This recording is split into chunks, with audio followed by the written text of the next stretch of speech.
Cuman saya lupa videoin saat itu. Ya udah, kata dia, Anda talak 3 ya? Ya udah, Anda talak 3 ya? Hah? Saya sampai bengong. Hah? Ini kok? Terus maksud Habib kemarin nikahin saya apa?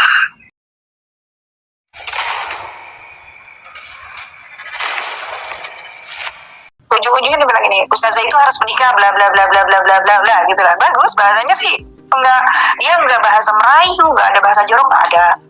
Kemudian saya bilang gini, oh kalau gitu saya intinya gini, saya bilang, Beb, kalau memang ente ada temen yang cocok dengan anak nggak apa-apa kalau mau dikenalin, saya bilang gitu bahasa saya. Nah, kok dia bilang gini, Ustazah, Ana Bismillah, dia bilang, kalau anti siap, Ana mau nikahi anti nanti pulang dari Taif. Ini kan saya sempat kaget karena tadi subuh saya itu habis berdoa tentang jodoh. Ini kayak ada koneksitas. Saya pikirin, saya memang mungkin kesalahan saya tidak berpikir terlalu jauh karena saking husnuzon saya sama Allah kan. Karena itu di tempat yang baik, terus saya mengenal dia adalah orang yang baik dalam pandangan saya saat itu. Tapi saya komunikasi dulu sama Ustaz yang ini, Ustaz Rahim, ini Habib Ali mau nikahin Umi. Habib Ali mana nih? Habib Farkas. Hah, Masya Allah, kata dia gitu kan. Nah, berarti dia support saya. Terus saya bilang gini sebelum jawab mengiyakan si Habib, saya bilang begini, Habib, Ana sih insya Allah Ana Bismillah, Ana mau nikah sama ente karena Allah, saya bilang, karena Rasulullah, dan saya menghormati suriah Nabi. Itu saya udah mulai ini deh kabaib. Tapi saya punya wali, saya masih punya wali. Habib silakan kontak abang saya bilang begitu. Ternyata beliau langsung kontak abang saya pun telepon saya, abang mengizinkan Rahma menikah kalau niatnya memang baik gitu kan. Akhirnya abang saya minta dicarikan wali muwakil. Nah, ketua travelnya Habib Ali lah yang menjadi wali muwakilnya, yang saya kebetulan ketemu juga Gus sama yang menikahkan saya itu. Jadi setelah saya umroh itu, saya besoknya kan umroh lagi bulan depannya, saya ketemu sama dia, saya ngejar terus untuk menanyakan kebenaran pernikahan itu kan.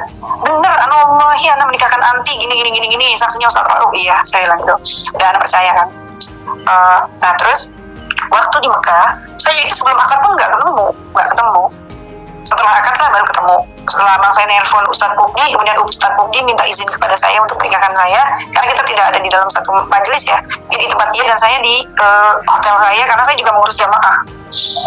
Akhirnya saya bilang gini, dia WA, Rahma udah selesai, dia bilang gitu akadnya. Anda jadi istri ente? Saya bilang, iya, masa Anda bohong? Ini anak haram, dia bilang, Anda nggak mungkin bohong, dia bilang. Kalau Habib nggak bohong sama Anda, saya bilang, temuin Anda di lobi hotel. Yeah. Saya keluarlah dari kamar, saya ngobrol di luar 20 menit, saya kaget, bagus. Kagetnya kenapa, tahu nggak? Ya Allah, Habib muda banget, saya kaget. Kan selama ini saya nggak pernah ngeliat face to face, tatapan gitu.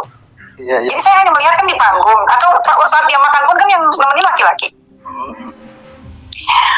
Habib mau nikahin saya sih, kenapa? Saya bilang gitu, sempat kaget. Karena memang saya nggak pernah ada terbesit sedikit pun nikah sama dia, nggak ada Gus. Gak ada. Cuman memang sebelum berangkat saya bilang begini sama ketua travel saya, Pak Haji, ini firasat nih saya Gus, ada firasat. Kenapa Ustazah? Pak Haji, doain saya, kenapa? Kok saya kayaknya mau dapet jodoh. Itu saya ungkapkan langsung ke ketua travel yang punya travel. Oh ya udah, kalau emang ada jodoh siapa? Ya saya nggak tahu jodoh saya siapa, saya bilang gitu. Tapi kayaknya kok saya mau dapet jodoh. Itu saya bilang begitu sempat. Nah, terus alhasil kemudian saya ketika kaget lihat Alwi itu kok muda banget. Padahal Alwi itu tahu kalau saya punya anak 2, dan Alwi juga tahu umur saya berapa. Dia bilang, Habib kenapa mau nikahin saya? Ya nggak tahu, anak Allah yang gerakin, dia bilang bahasanya gitu.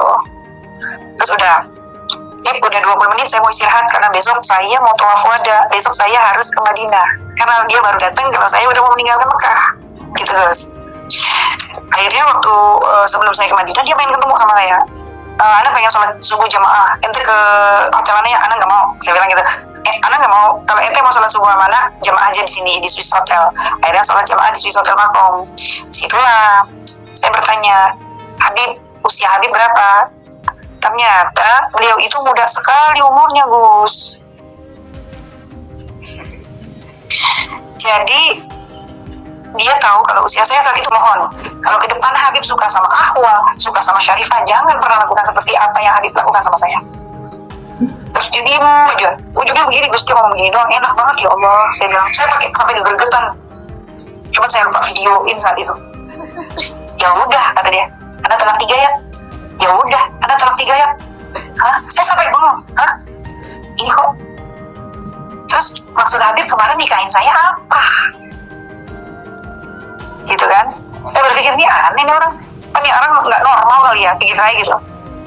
Nah ini lucunya Gus, itu ceritanya udah selesai ya, masalah saya sama dia. Halo? Iya, halo, terus? Saya itu tergelitik ketika 2 hari kemudian ada yang nge-DM IG saya, namanya Haidar. Dia mengaku bahwa dia itu adalah sepupunya Habib Alwi. Dia salam ke saya, Assalamualaikum Umi, manggil saya Umi. Waalaikumsalam, siapa nih? Anda Haidar, sepupunya Alwi. Kaget kan saya, loh kenapa ya? Saya bilang gitu.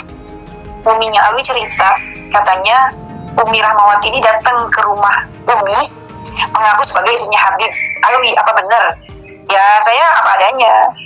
Saya nggak pernah mengaku-ngaku sebagai istri Habib kalau saya tidak dinikahin, saya bilang gitu. Iya betul, dan kemarin sudah saya akhirin. Dia kaget, betul, bilang betul, ini buktinya fotonya, ini kira-kira tangan saya apa tangan Habib apa tangan setan yang ambil foto ini, saya bilang. Wah ini mah fotonya tangannya Habib, dia bilang gitu. Ya udah kalau ente percaya sama aneh. Kemudian berlanjut dari situ, dia bilang gini, Umi, nanti ada yang DM Umi ya, cewek. Ini urusan apa lagi nih? Saya bingung nih Gus. Rupanya cewek ini kemudian nge-DM saya, mengaku namanya itu Aulia. Dia bertanya sama saya, Umi, apa betul Umi pernah dinikahin Alwi? Iya betul, kenapa? Saya sekarang udah bukan istrinya lagi. Saya masa idah, saya bilang gitu. Bagaimana caranya menghindar dari Alwi? Kaget kan saya. Loh, menghindar kenapa? Kemarin Alwi ke rumah si Karanua. Kapan? Hari apa? Saya tanyakan. Hari ini jam segini. Hah? Berarti itu habis mentalak saya. Insya Allah. Jadi, Masya Allah. Jadi, ini ada perempuan. Aslinya Bogor. Dia tinggal di Jakarta. Dia diincar sama Alwi itu dari anak ini masih sekolah SMA, Gus. Dan dia akrab sama saya hanya lewat WA. Saya nggak pernah kopi darat, nggak pernah. Kalau teleponan ya.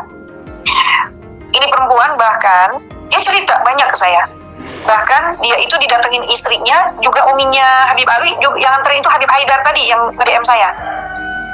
Sampai uminya sama istrinya nyuruh Aulia ini mau nerima Alwi, karena Alwi cinta daripada Alwi nelpon-nelpon mulu katanya. Padahal Alwi itu udah nikah. Ya mungkin karena nikahnya dijodohin kan, udah gitu kan nikahnya sama jantai, udah punya anak.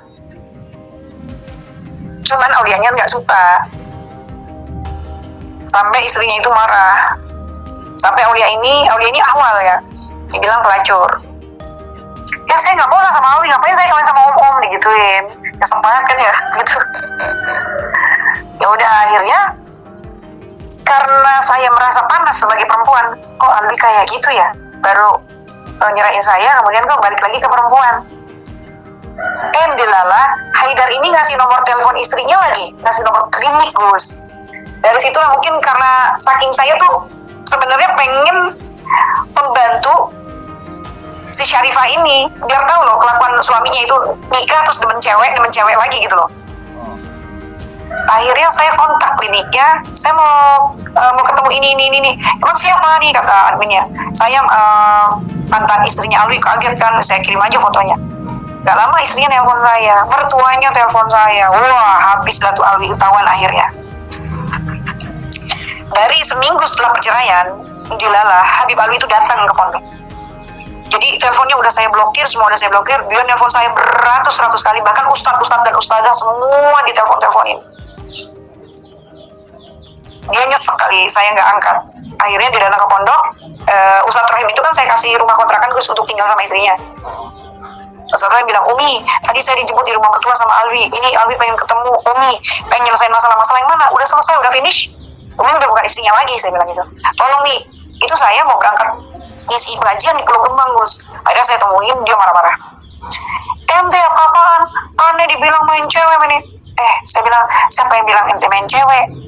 Mertua ente nelfon aneh sampai berisik banget ratusan kali. Terpaksa anak angkat. Anak lagi di perjalanan di mobil sama Ustazah Fatma, saya bilang. Mertua ente itu pertama ngomelin aneh, marah-marah. Tapi setelah anak jelasin dengan bahasa perempuan, dia minta maaf ke anak, saya bilang gitu. lihat him nih, Rahmani ngadu domba. Apa hukumnya ngadu domba gini. Nih Rahmani ngaji kitabnya di mana? Bisa nggak sih dia baca kitab gitu? Saya dihina-hina lah pokoknya. Sampai dia bilang gini, ayo him, ambil Al-Quran, mubahalah. Pokoknya bahasanya, ternyata emang bahasanya mereka itu mubahalah kan, ambil sumpah. Ya kan, berani. Saya bilang, lu mau mubahalah, lu yang mati dalam hati saya, lu yang bohong, ya kan? Usok gitu loh, bahasanya dia mubahalah seperti dia yang suci, padahal dia yang salah gitu loh ya.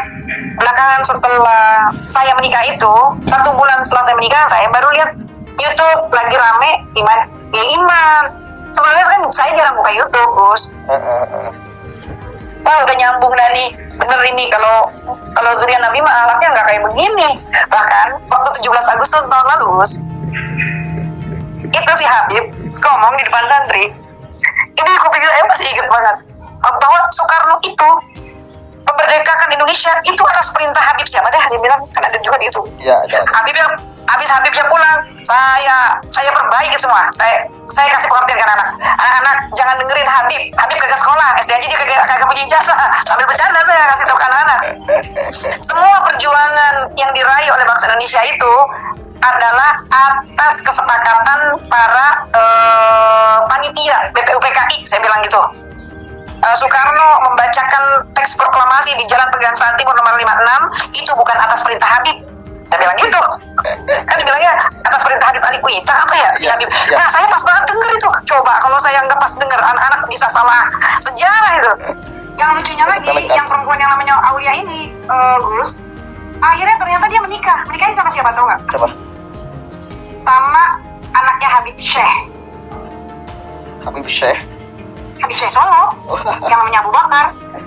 Itu Abu Bakar udah punya anak kan? Saya bilang, Aulia, iya nih, anak udah nikah sama Abu Bakar. Abu Bakar udah punya anak belum? Udah 2. Sampai Aulia minjem uang ke saya, nih, terus Umi, anak gak enak sama papa kan, anak dia kan broken home, ibu cerai.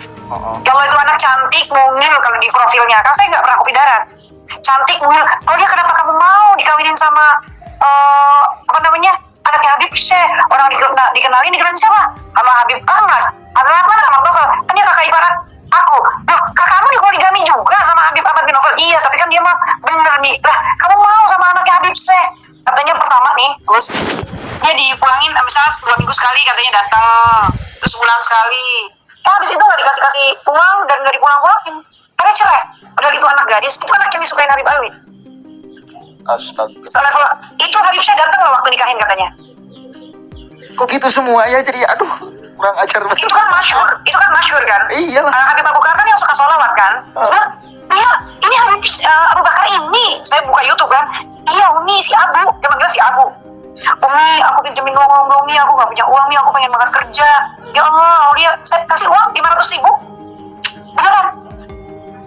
Ya Allah, iya kamu kan udah lihat Umi sama Alwi diginiin, kenapa kamu mau? Kamu tuh gadis bukan janda, saya bilang gitu. Kenapa kamu mau? Dia orang dikenalin sama Habib Ahmad Novel.